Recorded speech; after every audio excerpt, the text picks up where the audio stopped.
back. We're covering mostly. We got a huge bunch of classic movies this week. A couple of new things that we didn't get to last week that we'll start off with here in a little bit. But just generally speaking, I'm Deadpool doing well. Yeah. Avengers still just raking in gigantic amounts of cash. Probably going to wind up becoming the most successful film of all time. I think it looks $2 billion. It could top Avatar. Yeah. It could top Avatar. I kind of want it to. Yeah. Just to deflate James Cameron a little bit, yeah. Because we need that. But here's my question: I'm still looking really forward to the new Ant-Man Wasp. Ant-Man Wasp thing. I think that looks like a lot of fun. But are we gonna get anywhere near the end of all this stuff? What's funny? I mean, because the last 6 months from Black Panther through Avengers, through to Deadpool, and looking toward Ant-Man, it just doesn't seem like this train is anywhere near stopping. I can remember very specifically looking at the sort of grid of all of these movies in the Marvel Universe when they were laid out, when it sort of became obvious of what all they were going to do. Yeah. And then they started projecting the dates, and this would have been 2014. Yeah. Right. And I remember looking at that and seeing those release dates in 2018. You know, and thinking to myself, seriously, they think that they can drag this out to 2018? You know what? They're doing it. Yeah, and I don't see any particular reason to stop. You know, Yeah. because they make the money. On the other side, or on the other hand, I guess, Star Wars, Solo, that universe. Yeah. Yeah, we have a great tomato slam up there on CineGods.com. You should go check it out. Yeah. Which is more or less sums up all of our feelings, and I mean, I didn't hate it, I didn't love it. Ray was more negative than anybody. Yeah. I think I'm a little bit more positive. You're kind of in between us. Yeah. They certainly haven't figured out what they figured out over in the Marvel universe. They haven't done that. I think you were right when you said that the one problem is that whatever you think of Alden Ehrenreich and Donald Glover, the way that they portray Han and Lando, they're dicks. Yeah, they're not really like, likable. These guys, I don't like these guys. Yeah. They were not likable young men. No, I'll put it that way. They're missing a certain charm, kind of charm. You know, and swagger. Harrison had swagger. It's not that he didn't have swagger. Yeah. And same thing with Billy D. Williams. They had, but somehow you felt like at the end of the day, I got your back. Yeah. But these two cats, it's like, no, I think you guys would shiv each other in a prison yard if you had a chance. Anyway, what are you gonna do? Well, let's dive into some of these titles. We got a lot to cover this week. A few new films still, just new to DVD things, just kind of left over from last week. This is an interesting movie called Dayveon, Dayveon. This is an English language film, 76 minutes long, breezy, blows through like nobody's business. Oh, I love it. And a story of a 13-year-old kid named, right? It's nice when something's that short. Yeah. When you're on Film Week, let me just tell you something, folks. when you're on Film Week, as Tim and I are, and you're loaded up and you're cramming, because we do the podcast, we do a million other things too. We're writing, we're doing other things. And Film Week comes on you like a grind, and it's suddenly a Friday, and you realize, crap, I got 7 days to somehow crunch 13, 14 movies, and you start looking at running times. That's how you prioritize them. It matters. You're like 75 minutes. I could watch half of that while I'm fixing lunch. Yeah. And you budget your time accordingly, and you get your links, and it's a bit of a grind. It's a push. Because 145 minutes is a hard thing to find. This is not just cool. to the filmmakers out there, if you want me to talk about your movies, keep them tight. That's like when I saw that we had the rundown was the Long Strange Trip, the Grateful Dead documentary, and I looked at that and I'm like, okay, I hate the Grateful Dead. And this thing is 4 hours long. How the hell am I going to get through this? This is going to be this is torture. I thought, okay, I'm just going to budget 1 hour during lunch every day for 4 days, and I'll squeeze through. And I'm sitting there fixing myself a sandwich with the Long Strange Trip playing on my iPad. Next thing I know, it's 4 hours later, and I haven't even eaten my sandwich. That's how good that movie was. Wow. But anyway, so Dayveon is a 13-year-old kid whose older brother is dead. and it is essentially a character driven piece. It reminds me a lot of George Washington in some respects. Yeah, It has it's that yeah. wonderful first film of his. It has a certain kind of feel with that. It takes place in rural Arkansas, and it takes some very very sad twists and turns, and a little, I won't tell you where it goes, but it is a really really very skilled film. It's quite nicely done. This comes to us from Film Rise, who's doing a good job picking up some interesting stuff. And I think there's a lot of promise in this movie. So bravo to Aman Abbasi, who directed it and co-wrote it with Stephen Renault. I think there's some really good stuff in this movie. Dayveon, Dayveon, and the incredible young actor Devin Blackman, who plays Dayveon, 13-year-old actor with a lot of skills. Good movie. Mm. The Honor List, which was actually a lovely little movie, very, very moving. Feels like that was just in theaters. Yeah.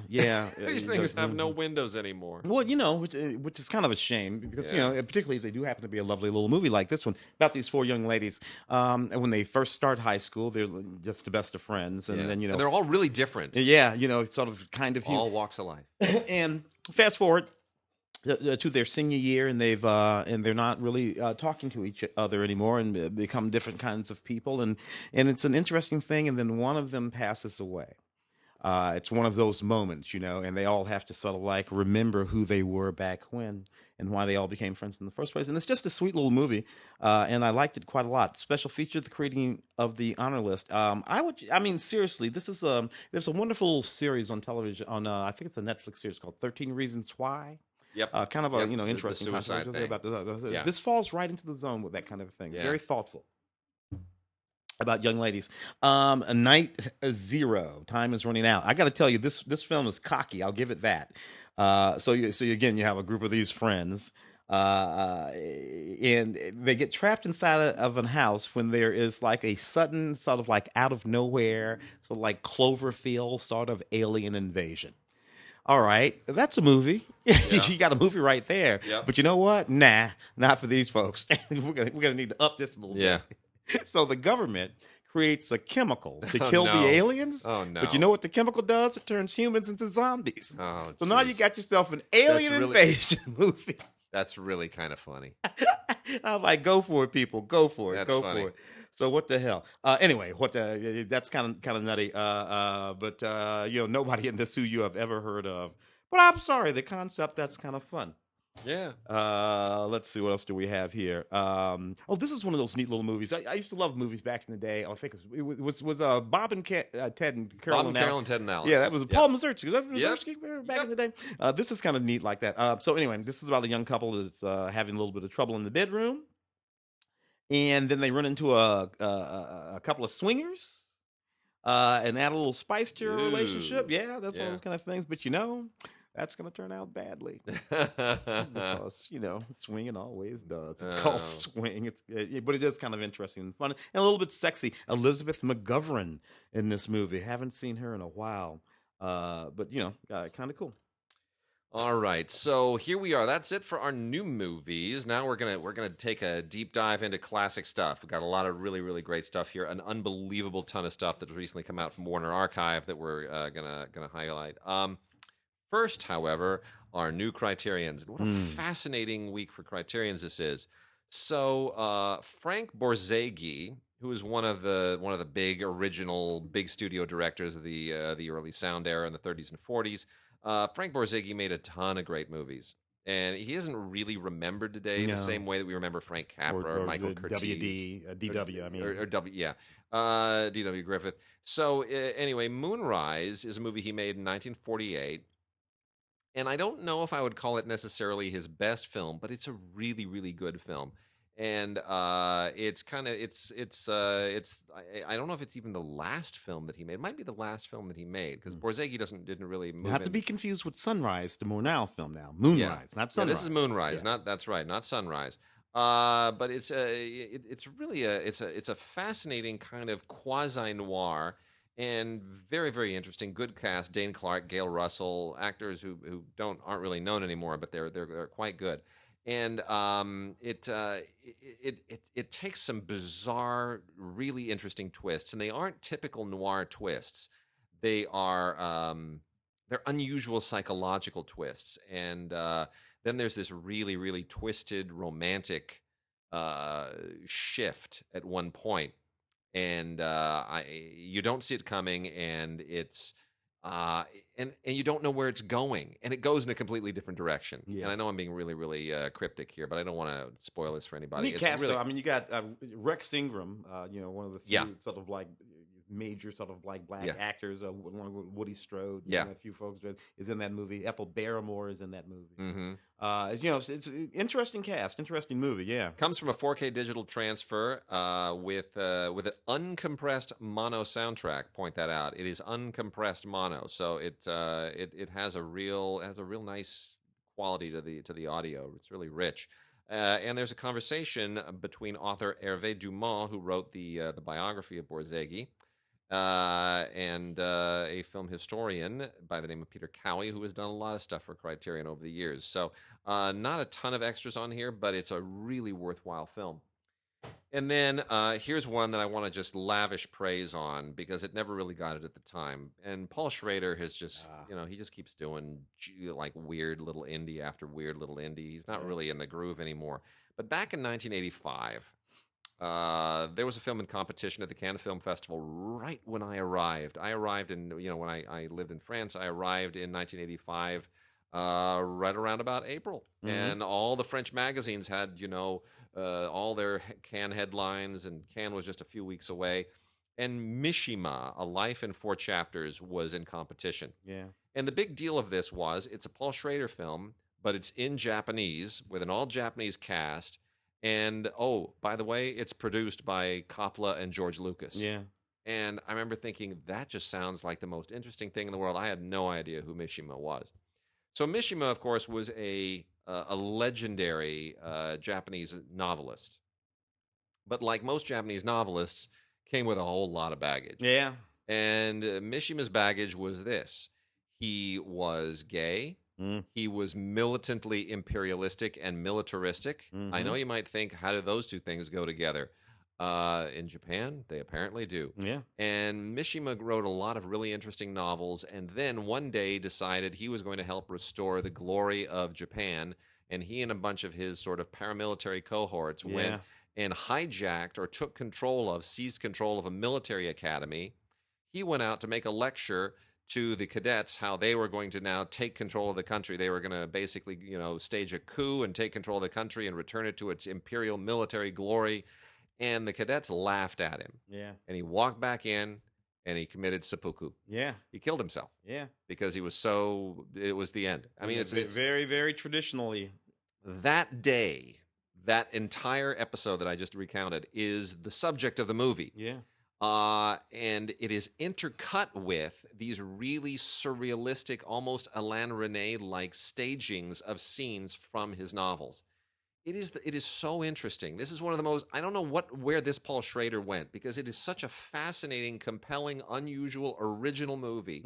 It is gripping, including all of the ways he chose to tell the story. It's so fascinating. The story is fascinating in and of itself. Certainly at the time, what might have happened, even if most American directors had gotten hold of it, they would have transliterated it into something equivalently American. Yes. Certainly, they wouldn't have, even if they did leave it in Japan, they wouldn't have left it in the Japanese language. No. And cinematography is through the roof, thanks to John Bailey, who is currently president of the Academy, though I think there's something with accusations of sexual harassment or something going on. Anyway, John Bailey's big bear of a man. He's the president of the Academy now. He was the DP at the time in 85. Tremendous work. Eiko Ishioka did the sets and the costumes, and they are to die for, simply to die for. This is a really fascinating movie, and Ken Ogata, who plays Mishima, is just superb, absolutely superb. Really, really impressive. So this movie comes in a custom box. It's not it's not a regular keep case. It's a custom, real. It's just beautifully designed. It's shiny and gold, and it's just great. Mishima, Life in 4 Chapters by Paul Schrader. gobs and gobs of extras on here, including audio commentary from 2006 with Schrader and his producer. There are interviews and with biographers and TV. It's just, I mean, it's there's no end to it. It's the usual stuff that you get from the Criterion. It's just their usual stuff. It's just absolutely great. And then we also have three really relatively recent films. One by Aki Kaurismäki, the great one of the two brothers in Finland who make such fun, quirky movies. This is called The Other Side of Hope. This was made just last year, and it's really fun. It's very much about now. It's about two different people. One is a Finnish guy who his life's kind of falling apart, and he's gonna start a restaurant. And but it's not a very good idea. It's not a good business move. And he winds up coming into contact with this illegal immigrant Syrian guy who has kind of snuck his way into Finland and isn't going to get asylum. And with this, this is kind of perfect Kaurismäki stuff. It's two really quirky, unusual guys, and he just goes in all the usual directions and all the unpredictable directions that you would expect him to. Sherwan Haj, or Haji, I'm not sure how you pronounce it, but Sherwan Haj or Haji is the Syrian guy, and Sakari Kusman, and I'm mutilating everybody's name today, is the salesman who thinks he's going to be a restaurateur. It's a fun film. It's really good stuff. And there's a Berlin Film Festival press conference footage on here, and a video essay that is really quite good as well. So a lot of fun stuff on this Aki Kaurismäki movie, The Other Side of Hope.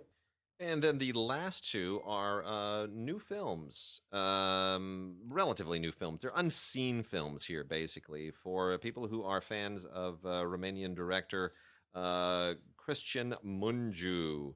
Cristian Mungiu, Mungiu, is, of course, the rather extraordinary director. And I'm not a fan of all Romanian directors. There's a lot of stuff there in the Romanian way that I'm not a fan of. Well, yeah, the death of Mr. Lazarescu. I remember because you and I disagreed about that with way back in the day. But Mungiu did 432, 4 months, 3 weeks, and 2 days. About the abortion, yeah, which is just so brutal. So these are two previous films of his that nobody here has probably really seen. Wrote and directed both of them. The oldest one is from 2012, Beyond the Hills, and it's kind of inspired by a series of novels by a Romanian novelist, and it takes place in a Romanian monastery and centers around this young nun and kind of the existential / spiritual crisis that nuns always seem to go through in movies. Although this one here is it goes into some very, very tough places. I mean, really, it doesn't pull its punches. It's not just sort of a lot of hand wringing and meditation. It has that same punch that you get out of 432. Quite good. And the two actresses here shared a Best Actress prize at Cannes for this, and why this film didn't actually get a more significant exposure here, I don't know. The other one is a more recent film from 2016. It's called Graduation, and much in the same way, it just has that really, really pungent, dramatic sensibility that Mungiu has better than anybody else. This also won an award at Cannes. And it deals with it's closer to 432, I think, more generally, but it takes a little bit more of a socio-political tack on what's happening in modern day Romania by looking at a father and a daughter who is nearing the age where we would say she'd be graduating from high school in the United States. And we shouldn't think that the pressures of college here, with the high cost of college and the SAT and all the different things you have to do to get into college, and the limited slots, don't think that is unique, or that the subject of sexual assault is specific to the United States. It's not. And this film wrestles with all of that kind of stuff for the same in a European sense, and gives a much more interesting perspective on it. But it is clearly dealing with issues that are global and cross cultural, and it's unbelievable power. His films just they're always a slow burn, right? Yeah. He sort of leads you down the garden path, and even though I know that he's that guy, he's one of those guys who starts talking to you softly, and by the end of the movie, he's screaming at you and he's punching you in the face, and I know it's going to happen, but he just gets me every time. Yeah. It's great stuff. It's So a hell of a performance, man. hell of a filmmaker and great actors. Let's see. I got an interesting thing. Mystery Science Theater 3000 presents the singles collection. So back in the day, some years ago now, when this program first began, it would put out these, and they started putting these out on DVD. They put them out as singles. And these are some of the first ones to be released on DVD. But rather, and they were released, like I said, as individual moments from the show, or sometimes in jewel cases with 2 movies. So here they've kind of gathered all of those singles together. There have been many sets of Mystery Science Theater 3000, of course, but these they've kind of put together neat movies that the show sort of built itself around back in the day. So the films include The Crawling Hand, The Hellcats, Santa Claus Conquers the Martians, which is just so great. E.g., I Accuse My Parents, and then there's a little short films volume, some bonus stuff on here as well, including intros by Joel Hodgson, and it's about 9 hours worth of material on this collection. I love Santa Claus Conquers the Martians. What are you gonna do? I really do. 5 classic episodes back in print. There you go. Yeah, nice. Of unknown origin. I remember this movie. Peter Weller film. This movie had something in common with the old Michael Ben. Remember Ben about the rats? We had something to do with that. This guy lives on brownstone. He's sort of like with the Michael Jackson song. Exactly with it creeps me out. But this place is infested by rats, and he gets into a whole thing of where he cannot stand these rats, and he's going to go after these rats. And the rats are like, "Dude, we're rats. You're going to lose." And it's pretty neat. Special features include, this is from a 2K scan of the Inner Positive, which is very, very nice, and some interviews with the executive producer and the screenwriter, Brian Taggart, and audio commentary with the director, George P. Cosmatos, who directed all kinds of neat movies back in the day. Peter Weller, of unknown origin. I remember this movie, Richard Shankman, The Patriots of Love.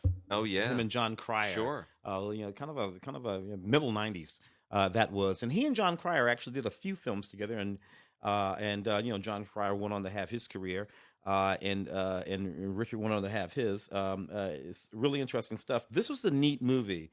Went to Coney Island on a mission from God back in 5. It was one of those long titles that you remember. Yeah, because what are you going to do? These 2 guys, John Cryer and Rick Steer, and they go young Iole Skye, young Frank Whaley, in these films. All these guys were sort of interesting guys in the middle '90s making these movies. So anyway, this is a lovely sort of special collection from that film. It's about these 2 guys who, in fact, go to Coney Island to look for a third of their friends, like a guy that sort of like fell off the radar some years ago. It's really about alcoholism and homelessness and things that are sort of relevant today.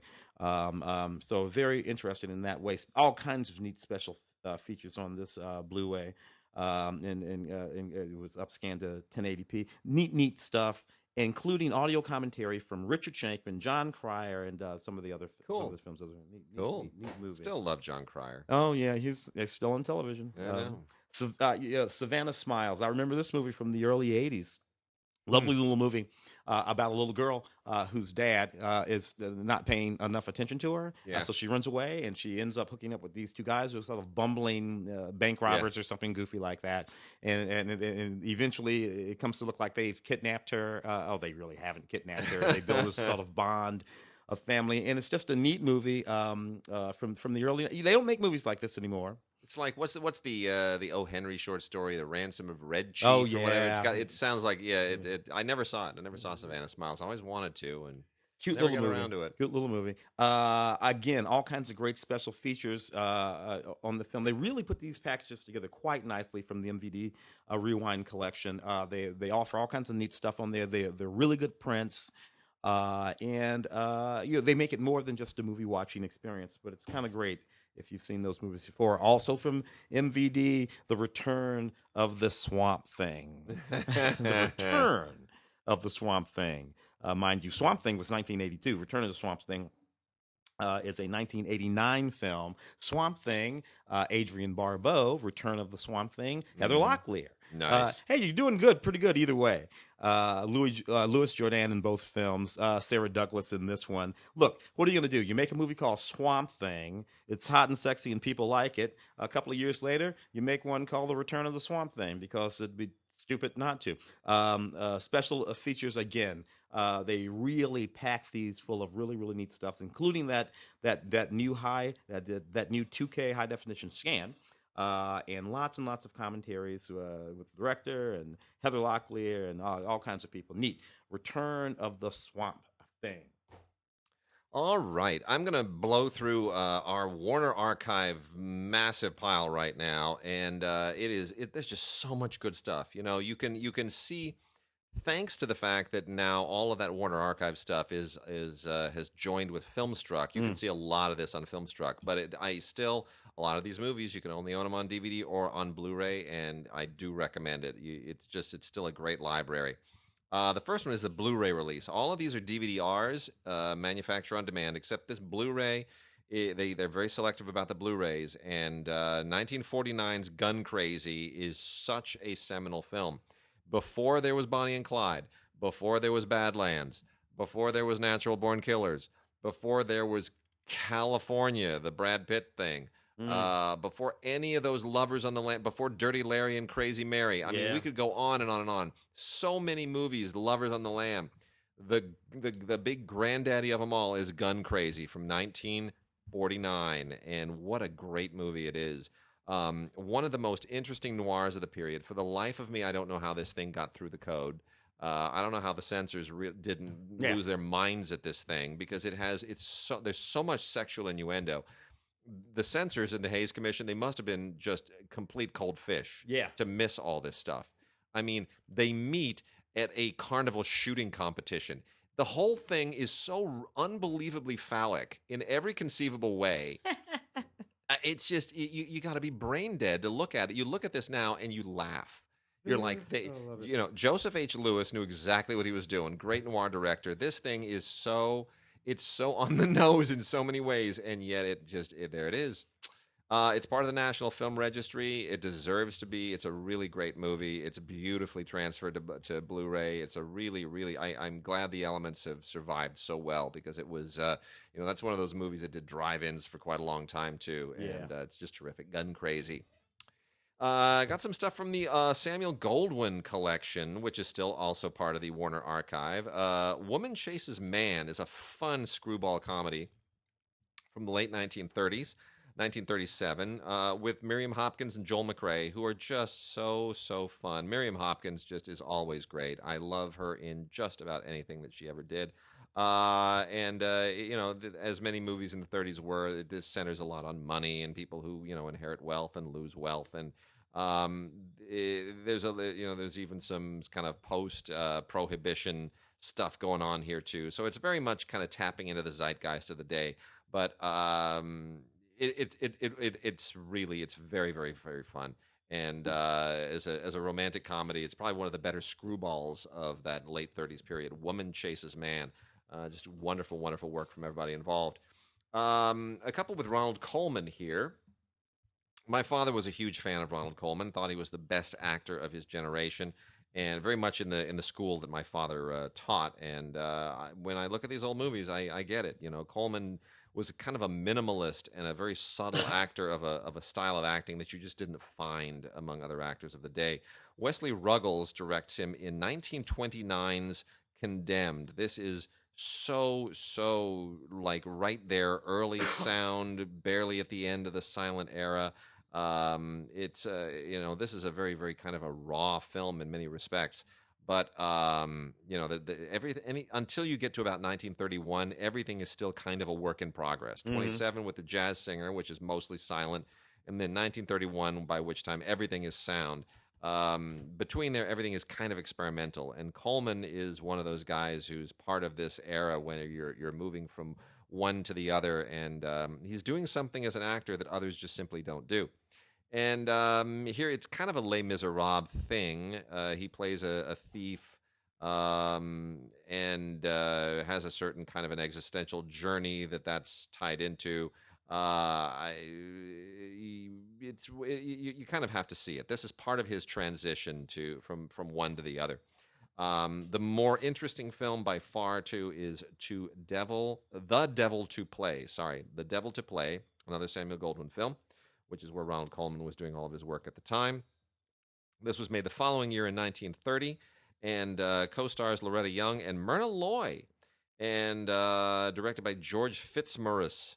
And I don't know, or Fitzmaurice, whichever it is. I know nothing else of his work, so I'm tempted to go and look up a little bit of it. But this is another movie about somebody who's got an inherited fortune and loses it. And in this case, he goes from being kind of an Indiana Jones type explorer / playboy, and returns to England. And there's a bit of a romance with an actress, and eventually kind of a redemption in this. But it's one of those. It's very much a movie of its era. But what Coleman is doing with his acting is so far ahead of his time, and so unusual relative to everything else at the time. Espionage Agent with Joel McCrea again. And this was a Warner Brothers film, a straight-up Warner Brothers film from 1939, a year when movies like this just didn't get any attention because Gone with the Wind and Mr. Smith and Wizard of Oz and Gunga Din and all the other great movies made that year were sucking up all of the air. But the propaganda movies are so interesting and really worth rediscovering, and Warner Brothers was making so many of them at the time. And this is one of the best of those propaganda films. So Joel McCrea plays a guy in the State Department who kind of segues into doing a whole lot of really, really sketchy spying. Even if the United States isn't in the war, he's out there. He's going to take one to Hitler. And then he discovers, in true Brad Pitt, Angelina Jolie fashion, that his wife could be working for the other side. So anyway, we've kind of seen this spy versus spy and the family thing many times before, and this is I think it might be the first one that actually works off that theme. But anyway, it's fun. It's a lot of fun. It transcends its genre. It's quite good. Let me hit. I'll hit just a couple others here, and then I'll let you get on that, and then we'll return to the Warner Archive stuff. The Lost Squadron with Richard Dix and Mary Astor. I actually know Mary Astor's family quite well. Grew up with a couple of her grandkids. Anyway, The Lost Squadron, Richard Dix. It's just Eric von Stroheim is in this as well, as is Joel McCrea in a smaller supporting part. This is an RKO film from 1932, early sound era. Really. Just pretty much a straight up World War I pilot movie. More of that stuff that you got in Wings, except now it's a sound movie. Got the Red Baron, played by Eric von Stroheim, who looks nothing like the Red Baron. But you know what? It's really well done. It ain't CG. And if you like all of that real flying stuff in Wings, you're gonna love it here because it's actually even better in many respects. And then this one is historic, Lights of New York. You need to know this movie. Why? Because it's the first all-talking picture. We talk about the jazz singer. The jazz singer only had sound for the songs. It was otherwise a silent movie. Lights of New York is all talking. It is the first wall-to-wall sound film directed by Brian Foy. The following year, 1928, Warner Brothers. And is it good? Not particularly, but it doesn't matter. It's historic. So you got to see it. You have to see what the first all-talking movie was like and have fun figuring out where the microphone was and how they staged it so that they would, have the microphone to pick it up, and all of the technical challenges of making an all-talking picture are right here, and you can see it, and it is so much fun to actually kind of get inside the film and behind it. It's really it's quite good in that regard. It, as a movie, not very good, but it's a technical experiment. It's a stepping stone. It's like it's like a Model T in many respects. It's something that had to happen so other things could happen, and it's really worth checking out. Hugh Herbert, and Murray Roth wrote the story. These guys are names that mean absolutely nothing to me. The actors I don't really recognize: Colin Landis, Eugene Pallett. I mean, Helen Mm. Costello. I don't recognize anybody in this thing. So I don't know if they really brought the A team. I think they kind of threw a lot of people under the bus and just said, "You people aren't really doing much here. Let's see what you can make out of an all talking picture." So anyway, Lights of New York. I would recommend it just for the historical value alone. I'm so glad I get to talk about this one. Yeah. I remember going to see this movie. It's the 40th anniversary. Thank God it's Friday. It's so good. I remember. I knew you'd enjoy that. Oh, we went to see this movie on opening day. This movie and Car Wash, I think it was a couple of years Yeah. early, maybe 76 or something Yeah. like that. Were like these two huge movies at the time, sort of centered around disco and disco dancing and the whole scene and all of that, obviously, along with Saturday Night Fever. Yeah. But this was one of them, and it was huge. Robert Klein directed this film. He didn't direct too many films. He wrote a whole bunch of movies. Just all kinds of stuff. But what's neat about this movie are the people. It's about a club. Thank God it's Friday night. These two young girls who are actually too young to get into the club decide to go to the club. Terry Nunn being one of them. Beverly Hills' own Terry Nunn being one of them. They decide to go to this club and get in there. Jeff Goldblum is this sort of like sleazy disco guy. I mean, it's just all so wonderful. The Commodores show up in this movie. Otis Day shows up in this movie. A good friend of mine's, who I didn't meet, interestingly, until after I moved to Los Angeles, almost 20 years later. Ray Vitti, who played Bobby Speed in the movie, the disc jockey who said that he could get the Commodores Sure. there. It's funny. You come to L.A., you're working around, you meet this guy, and you're like, that's the guy from... Thank God it's Friday. Really, really neat film. 1978 Academy Award winner for Best Original Song, Last Dance. What are you going to do? Love I it. still remember the TV commercials for that thing. I wanted to go see that so badly. It looked like so much fun. Donna yeah. Summer. It just everything looks. I thought that movie looks like a blast. I gotta go see that, and it was. Yeah, It was great. It was Huge produced fun. by Rob Cohen. Neat stuff. What do you got? Got a couple here, Warner Archive, with titles that just don't mean the same thing today that they did then, and that makes it all the more fun. The Gay Bride and the Hot Heiress. I love how titles just change over time. Yeah, words. What words can do.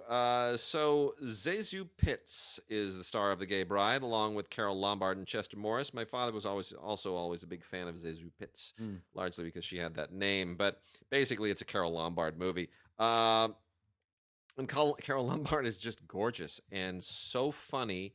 And People forget that she was really a comedian. We always sort of lump her in with the sort of sex pots. She was a comedian. She is hysterically funny, and this is really, really good. This is kind of a caper comedy. It's a screwball comedy. It's a romantic comedy. It's a caper comedy. It's all of those things all kind of tucked together. And so many movies from this era as well.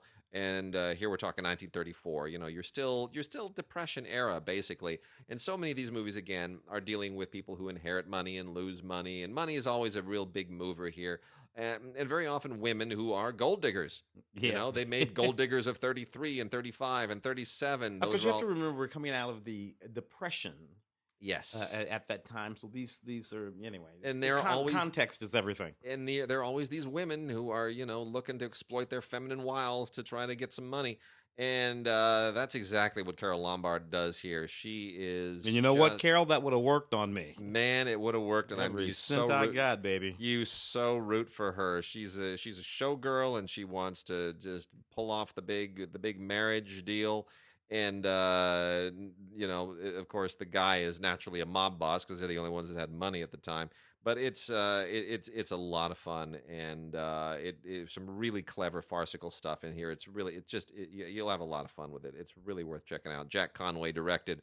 It's a great cast. And then The Hot Heiress. Not exactly what you would imagine it to be. This was a first national picture from 1931. Again, very early sound era, with some great songs by Richard Rodgers and Lorenz Hart, the team otherwise known as Rodgers and Hart. And it's quite fun. Ben Lyon, Walter Pidgeon, very, very young Walter Pidgeon, we should point out, and Ona Munson are the cast. And, the musicals from this period were a little bit static, a little staid. They're not musicals as we've come to know them. They're still Busby Berkeley. No, they haven't gotten to that point yet. They're still trying to sort of figure out how to make music in movies be as interesting as music on the stage, and they're not quite figuring it out, but the songs are good. And the story is basically, an inside-out Cinderella story. So it's worth giving a look. As a depression, understanding at the beginning, it has all those depression era aspects to it. It's a lot of fun, so it's well worth checking out. I got a couple of sets here, a couple of collections on Blu-ray. Who are these from? Are these from? Oh, it's all Mill This is Creek. from Mill Creek stuff. That's Mill right? Creek, yeah. So Charlie Bronson 4-movie collection: The Vici Papers, the Stone Killer, Breakout, and Hard Times. Again, love all of these movies. You know what's interesting? Of those movies that I just mentioned, Vici Papers, The Stone Killer, Breakout, Hard Times, all Charlie Bronson movies. We think about Charles Bronson, in these movies, except for The Stone Killer, they're all PG. Yeah. The Stone Killer is the only one that's rated R. Isn't that crazy? Charlie, yeah, a hard time sort of working that out in my head, but it's a fact. These were all pretty good movies too, by the way. I saw the Valachi Papers, I should say, just the other day on television, and that still plays pretty good. Charlie Bronson. You know what also has been running on television lately? That a series that Charles did in like maybe the early '60s, Man with a Camera. You ever see that black and white series? Yeah. You know, which I had not seen before, but it runs all the time. That's kind of where he got his start on television, doing that thing. A lot of those guys did. Yeah, crazy. We forget, that a lot of those guys started on television. Another drama 4-in-1 collection, all starring John Travolta. Let's see. Let's go back to the beginning. The first one would be Perfect, John Travolta with the wonderful Jamie Lee Curtis. The second one would be, let's see, Basic, opposite Samuel Jackson. Then Lonely Hearts, pretty neat movie actually. I remember that one. Younger James Gandolfini in that movie. And a love song for Bobby Long, which gave us a fairly young Scarlett Johansson opposite John Travolta and all that sort of white makeup. So, these movies sort of like bounce around a bit through John Travolta's career, but you can see a lot of neat, interesting people. Jared Leto in one of these movies, Salma Hayek in one of these movies. As I said, Jamie Lee Curtis and Scarlett Johansson in one of these movies, and Samuel Jackson, Connie Nielsen, and Giovanni Ribisi, who I forgot was in Basic. Yeah, I did too. And we got 5 more to wrap out the Warner Archive titles. 2 period films right here, separated by a decade, 1931 and 1941. The 1931 is George Arliss as Alexander Hamilton in the movie Alexander Hamilton, which, of course, is a story that's much more popular now, thanks to the musical, which has popularized the story all over again. A lot of key differences here. This is very straight, very much of the early sound era, very kind of stodgy, and a lot of historical liberties taken here. George Arliss was is not really what Alexander Hamilton was like, but he was a contract actor at Warner Brothers, so this was something that kind of gave him some work to do. You mean he wasn't a Puerto Rican guy? Yeah, no. Well, the Puerto Rican guy's probably closer to the truth than George Arliss is. Now that I think about it. Yeah, it is a lot closer. But there's a lot of myth making here. A little bit substantially less history than really should be here, but it's still very, very entertaining. Directed by another guy who was a contract director, John Adolphi at the time. It's based on a play that George Arliss presumably co-wrote. So I'm not familiar with the play, can't really speak to the play or how much of the play winds up in the movie, but it's very much an Arliss vehicle. The Prime Minister from 1941, much more polished film. You realize how much filmmaking developed in just 10 years when you get to this. The style, the camera work, the sound work, it's all much more polished. And in this case, you have John Gielgud playing Benjamin Disraeli, the famous British Prime Minister. And the stories of Disraeli are very, very interesting. The reason this film was made in 1941 was because World War II is on and Winston Churchill is in the news. And a lot of people saw parallels to the story of what Churchill was doing vis-a-vis Hitler and what Disraeli was doing some decades earlier. And they wanted to, Warner Brothers, again, being super anti-Hitler and being unafraid to sort of jump into the propaganda film business before other studios, they wanted to draw parallels in history and hopefully inspire people. And Gielgud is great. He's really good. He's super young, but he's so good, and it's a very very interesting film. And then the last three, A Notorious Affair, which is kind of middling. This was a First National and Vitaphone film from 1930. It's very raw. Again, technically very, very raw relative to what becomes much more polished, even just 2 or 3 years later. It's based on a play, like so many of them were. It's worth watching mainly because Basil Rathbone and Kay Francis are such good actors, even in something that's kind of it's another one of these, wealth-oriented, heiress-oriented, Depression-era cautionary tales. But they're very good in it. It's directed by Lloyd Bacon, who also was a contract director for Warner Brothers at the time, who did, Gold Diggers movies and others as well. So it's okay.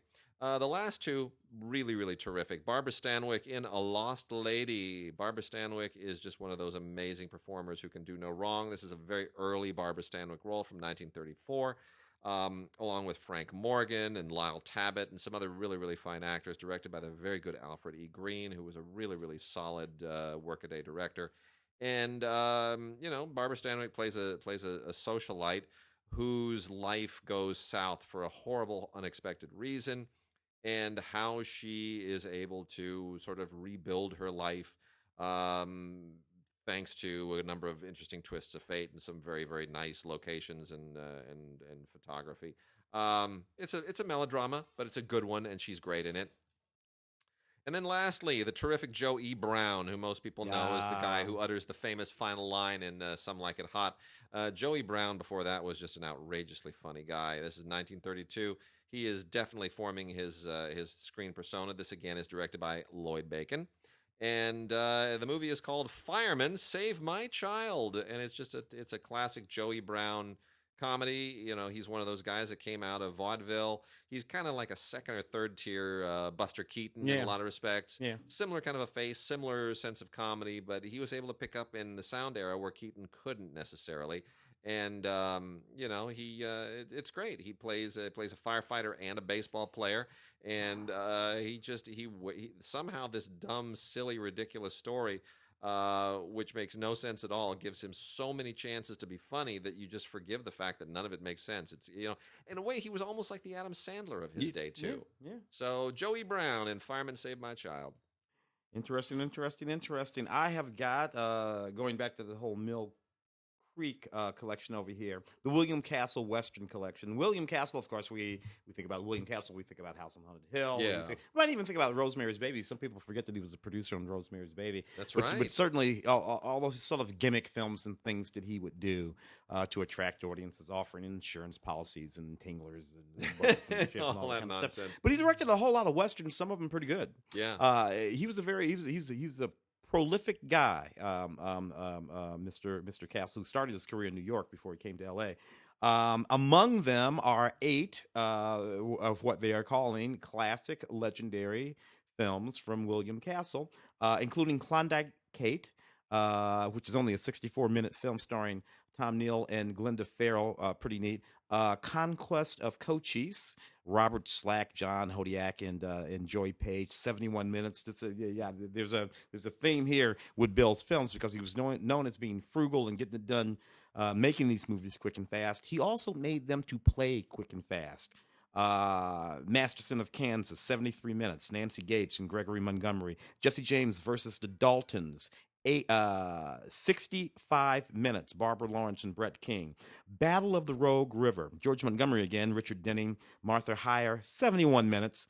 The Gun That Won the West. Dennis Morgan. I actually particularly like this movie. Dennis Morgan, Paula Raymond, and Richard Denning again. That movie is only 70 minutes. These are all Columbia Pictures, too, by the way, folks. Yeah. These are Columbia Pictures. Movie's only 70 minutes long. Duel on the Mississippi. Lex Barker, Patricia Medina, Warren Stevens, 72 minutes, and Uranium Boom. Dennis Morgan, Patricia, the same cast, more or less. The movie is 68 minutes long, directed by William Castle. Man, oh man, oh man. If only we could do that again today. Yeah. So I got a couple here from Flickr Alley. So awesome. Okay, these are the 1950s. The widescreen era has officially launched. Now, Flickr Alley has released on Blu-ray some Cinerama stuff in the past. These have both been out before. They're being re-released. Just so you understand the history here. Cinerama was a format.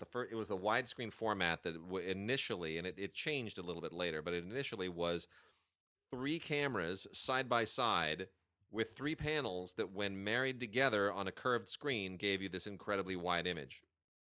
This is how we're competing with television. Mm-hmm. It sounds crazy. It was crazy, and somehow it was like the 3D of its day. And this is Cinerama was the avatar of its day. This was like, there's no reason to go see this as Cinerama other than the technical gimmick of it. Mm-hmm. It's just a travel log.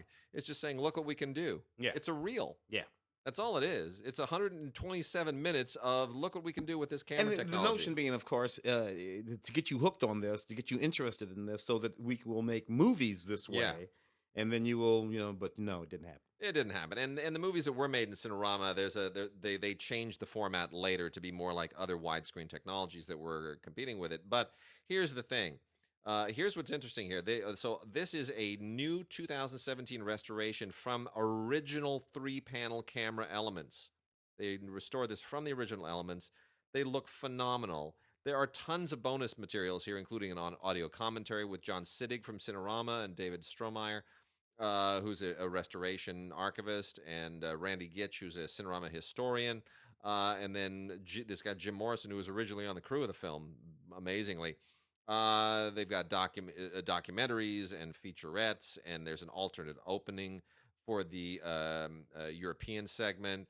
And the stuff here, it's a film school in this format.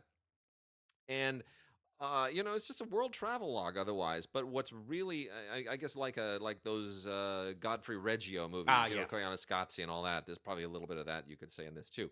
But here's the thing: this is done with the Smile Box technology. So they're letterboxing it to recreate the curved screen impression. Oh, I see. Now, it's going to look weird if you're looking at this on your 27-inch television. It's going to drive you crazy. It's going to have a slightly concave. It's going to have like divots in the top and bottom.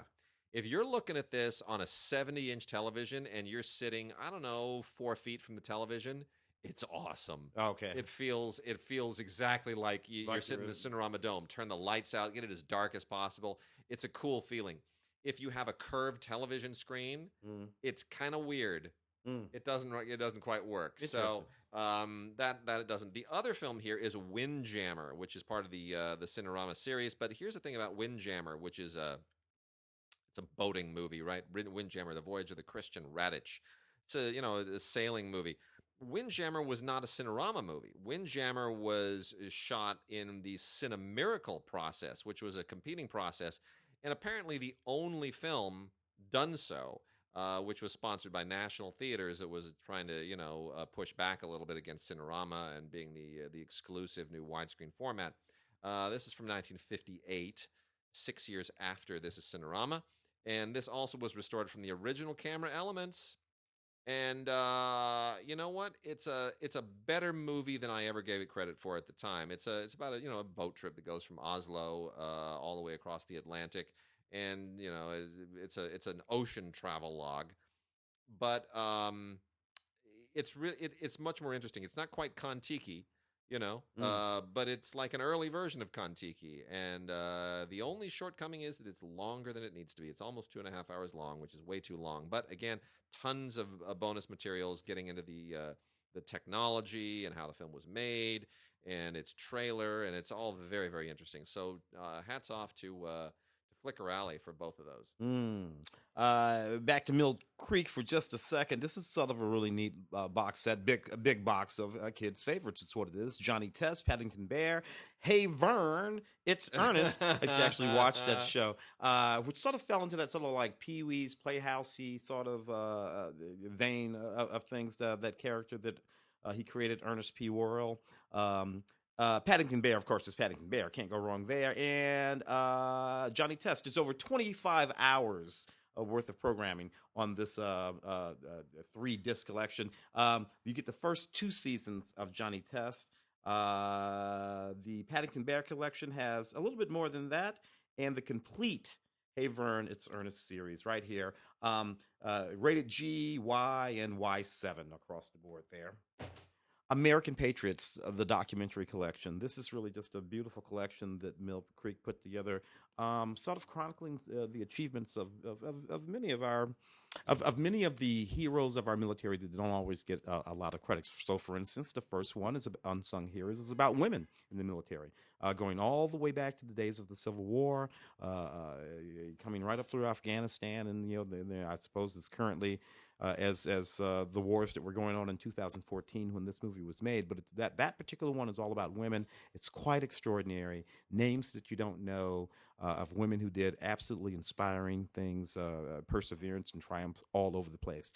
The Medal of Honor, or Medal of Honor, which was a 6-part series.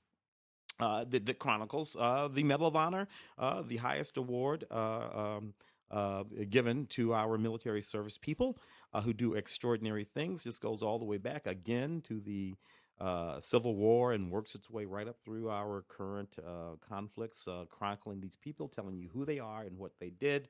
And for Love of Liberty, this is a particularly interesting one for me, as it features Morgan Freeman and Halle Berry and General Colin Powell. This uncovers many of the stories of our nation's African American heroes, men and women. Again, the pivotal roles that they played, going all the way back to the Revolutionary War, up through the Civil War, right through the current day, and it obviously documents some of the injustices that these African American women and men went through when they happened to be fighting Vietnam. Again, just things that we don't always see when we look at our heroes. Really, really, really good set from Mill Creek. And we got a whole lot from Kino, and some other fun, and one other fun title. It's not Kino, but it's going to get included in the Kino stuff. Let me make mention of 4 Silence from Kino this week that I am particularly fond of, and we have a thing at our house that we're doing now, so that our daughter does not grow up with an aversion to black and white movies, like so many people who think it's black and white. Why isn't it in color? We are watching black and white movies every Friday evening. That's the thing. Every Friday evening, we watch a black and white movie. We expose my daughter to a black and white movie. She's 5, and that way she will learn a big chunk of film history and appreciate why black and white movies are great. And so we have actually watched Sunset Boulevard 2 weeks running. Some people might think you're exposing a 5-year-old to Sunset Boulevard. Yep, it's pretty great. It's a good movie for a 5-year-old to watch. And Gloria Swanson is so remarkable. And that's the movie for which she is still primarily known. But, of course, she was a silent film star and quite an extraordinary silent film actress. And that you see not only in that film, but in the films that are in the film, which are that's part of the self-referential nature of it. We have a couple of amazing Gloria Swanson movies right here, and you just cannot believe how great they are. One is called Stage Struck, directed by the great Alan Dwan, who would go on to do a lot of kind of adventure movies and B movies in the sound era. This is from 1925, and it includes an audio commentary from Alan Dwan's biographer, Frederick Lombardi, that is unbelievably filled with information that I didn't know. Really interesting. This is taken from the original 35 millimeter elements that are preserved at the George Eastman Museum in New York, and it includes 2-strip Technicolor prologue and epilogue, which I also didn't know was ever originally shot. So this is kind of a revelation. This is really an extraordinary movie, and one of the great sound films of that late silent films of the late silent era. And Gloria Swanson is terrific. Even better is Manhandled, which again is a collaboration with Alan Dwan from the previous year, and is incredibly funny. It is really, really quite funny, and you realize how terrifically hilarious Gloria Swanson could be.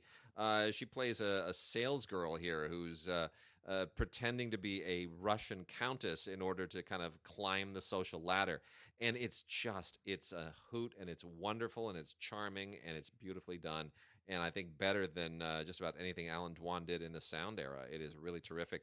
Has a commentary by a film historian and an essay by another film historian, and a wonderful a wonderful piano score composed and performed by Makia Matsumura, which is just delightful. This was restored in 2K from 16 millimeter elements that Lobster Films preserved, so it doesn't look as good as Stage Struck, but it still looks awfully good, and it's really worth taking a look at. The other two silents are Douglas Fairbanks in The Half-Breed, again directed by Alan Dwan, which includes another feature, The Good Bad Man, from 1916. The Half-Breed is also from 1916, so we're in a much more rugged, silent period. And the subject of this is what makes it interesting. It's a Western, and it's wrestling with a lot of ethnic issues that sound films would be afraid of later on. The idea of being mixed race, mixed heritage, in this case, part Native American. And you think about that and you think, well, wow, that's a pretty bold film to make it. Oh, I see. It was written by Anita Loos. Ah. And you see female screenwriters in the silent era like to push buttons because they all knew. And Anita Loos was one of the best of them. Anita Loos's films were all really, really aggressive because this is the suffrage era. These are women who understand that they are fortunate to have poked holes in this patriarchal culture where they now have an opportunity to say something. Yeah, and that's why. And sometimes we do forget that at the beginning of the film industry, women were doing these things. Yep. We forget about Alice Guy Blaché. Yeah. We forget about there were lots of women directing. Yep. Scenario writers. Coming out of theater, and a thing happened, and men figured out where the power lay, and they were like, oh. we let the girl, and then they sort of took that power back. But these women were there doing these things quite amazingly. Yeah. And the last one here, speaking of women in the film business, the most notorious of them, Leni Riefenstahl, did The Holy Mountain as an actress. And, the writer-director of this was Arnold Funk, who made all of these mountain movies with Leni Riefenstahl as an actress before she became a filmmaker in her own right. And these movies are important to see. However you feel about Leni Riefenstahl and Triumph of the Will and all of that stuff, for the same reason, it's important to see Birth of a Nation by D.W. Griffith. These are part of film history. You can't ignore these things. You need to know that they exist and understand their relevance in context. And the Leni Riefenstahl mountain films, she is put up as this Aryan goddess, basically. This is what we expect our women to be. There's very much a propaganda element to these movies already at this time, and this is 1926. Yeah. So this is not yet Hitler era. No. This is Weimar cinema, but you can still feel a certain sensibility in the country that is aspiring to something that Hitler took advantage of. And this is a really interesting movie. Her acting, whatever. I never thought much of Leni Riefenstahl as an actress. She was much physical. More of her she was physical. She was dynamic. She would leap from ice flows to a thing. She would do it. She was I don't know who the equivalent of her today would be, but as a sort of dramatic actress, not so much. Not so much. Yeah. But anyway, there's a great commentary on this by film historian Travis Crawford that puts everything into context. And it looks gorgeous. I mean, the restoration of this, 2K restoration, is absolutely tremendous, 1926. There's also interview footage with Leni Riefenstahl and her co-star that was taken from the documentary The Wonderful Horrible Life of Leni Riefenstahl, which I also highly, highly recommend. I hope that comes out on Blu-ray at some point. It's a 3-hour documentary, but it's tremendous. I've got this lovely sort of collection. It's called the Legacy Collection, Gentlemen Changemakers in America. It's basically 3 separate documentaries about 3 very important figures in American history. The first being Martin Luther King, March to Freedom, which is really not so much about Martin Luther King as it is the struggle for civil rights and freedom itself over the course of the entire 400 years, beginning with African American slaves right through the civil rights movement, with sort of Martin Luther King at the center of that.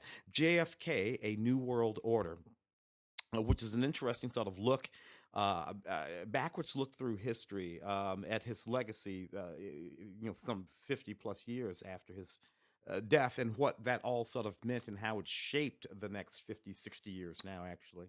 Really, really interesting sort of perspective on JFK and what his work, including his presidency, meant. And then, of course, Abraham Lincoln, Trial by Fire, which explores his early life, as well as an extremely insightful look at exactly what he was going through during that period, the by fire that they mean of the Civil War, right up to his assassination. Uh, Power struggles between him and George McClellan. Just really, really interesting look at how he went about the process of writing the Emancipation Proclamation.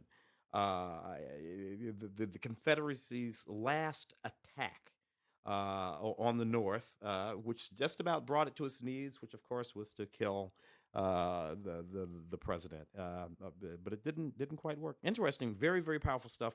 20 hours of historical moments, some footage that I had not seen before, by the way. Mm.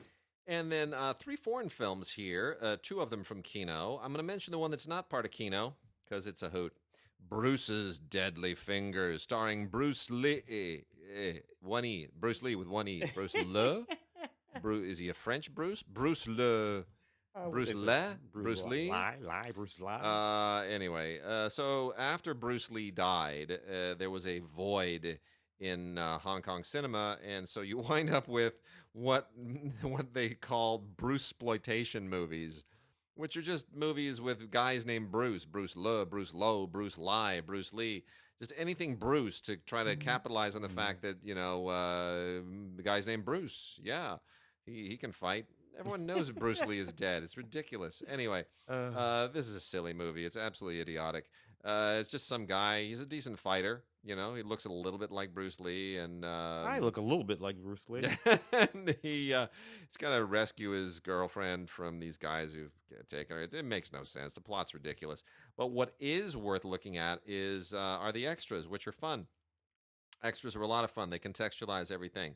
They have some deleted scenes with German dialogue, of all things. There's a commentary track by Michael Worth, who is an expert in the Bruce-sploitation genre, and boy, does he have information I never even heard. And then there are trailers, and there's a bad dubbing little bit in the extras. A lot of fun stuff that just kind of has fun with this particular genre. And then, on a more serious note, the 2 Kino titles here. One is the King Hu film Legend of the Mountain, which some people regard his masterpiece. I don't. I think it's one of his weakest films, to be honest. But I am clearly in a minority. I just think his technique and his style feels much more of the 70s than the 60s here. And it's a cheaper film stock. It's not quite as vibrant in its camera work, and it's a little bit slower in its plotting and its pacing from 1979. You kind of feel it's getting dragged down a little bit, at least I do. Nonetheless, other people disagree. They think this is one of his great all-time films. It's a very meditative story. It's about a scholar who is a Buddhist scholar looking for a sutra in the mountains, and winds up passing through kind of this mystical, ghostly road trip and journey, and it gets a little bit psychedelic, a little bit funky in some respects. There's a lot to admire here, and don't take my word for it. Check it out. Some people, the notes on the thing say that they think it inspired Terrence Malick, which I would question. Has a video essay, a book essay, and an interview with the great Tony Raines, who knows this territory well. And then the last one here is Andrei Tarkovsky's The Sacrifice, which won the Cannes Film Festival in 1986, the same year that Mishima was there, the same year that Alan Parker's Birdie won the runner-up prize. I remember all these movies very, very well. Yeah. And this was Tarkovsky's last film and his greatest triumph. When I first saw it, I thought it was the most boring thing I'd ever seen. It opens with a shot of a guy and a kid talking under a tree that's shot from like 800 meters away, and it goes on for about 27 minutes. It's unbelievably, it's static. I thought it was so boring. I watched the film again, projected. I was in tears. Yeah. It's amazing how you watch it on television and then you watch it projected, and it just changes. The whole dynamic. Changes everything. It is a very mystical film filled with magic and a witch and the threat of nuclear annihilation in the background, and this aristocratic family. who's patriarch, played by Erland Josephson, the great Ingmar Bergman actor. Who's it's just there's no way to sort of explain this. It's really it's sort of futuristic. It's got global war in the background, but yet it feels very 19th century, and it has a witch and magic in it, and then that great shot of the burning house, which is kind of the pinnacle of the film, which they use for the cover art. It's just really it's a Tarkovsky film. I don't know how else to tell you. Shot by Sven Nykvist, of course, who did all the great Bergman films and pretty much all the great Swedish films that anybody has ever done. It's powerful. Now, this is Tarkovsky as an expat working in Sweden after he left the USSR. Tons of great extras here. Audio commentary by Leila Alexander Garrett, who was the translator on the set of The Sacrifice because Tarkovsky didn't speak Swedish. Mm-hmm. And interview with his co-director, Michal Lechowski, something I can't pronounce. Gesundheit. Thank you. And then on disc 2, there is the documentary directed by Andrei Tarkovsky, which is all about the making of the film, and that's on DVD, not on Blu-ray. I'm a Solaris man myself. I love Solaris. I do. That's good. Yeah. And also, didn't he do a version of not the Seagull, but perhaps some Chekhov? He did some Chekhov. Uncle Vanya, I think he did. He didn't do a Vanya. He didn't do a Vanya? Yeah, I know what film you're thinking of, and Konchalovsky. Konchalovsky did Vanya. Did the Vanya. Thank you. Yeah. That's right. I have here in my hand an interesting sort of comprehensive 3 documentary series about World War II. The first one, The War in the Pacific, is really just an amazing film that chronicles most of the events that led up to the bombing of the naval base at Pearl Harbor in 1941, and then the various different land, air, and sea battles, a lot of sea battles that unfolded through 1942 all the way up into the fall of Japan in 1945, obviously. Yep. After the bombing. So that's a really, really sort of interesting aggregation of all of that information regarding everything that happened in the Pacific from the moment of the bombing of Pearl Harbor. American Heritage, D-Day, The Invasion, March to Victory. This is a 3-part series. After all those sort of years of struggle, there takes a look at the whole VE Day moment in history and exactly how we pulled it off. You talked about it before. There was the land battle and then the sea battle and the march up from the south and all of that. Fight for Freedom is a 10-part series which covers all of the major battles of World War II, relatively speaking, all of the major battles of World War II, with all kinds of new footage, found footage, and letters from soldiers at each one of the battles. An absolutely extraordinary 10-part series, The Fight for Freedom. Good stuff, man. Mill Creek. All right. And with that, we are done for this week, and we will see you guys next week.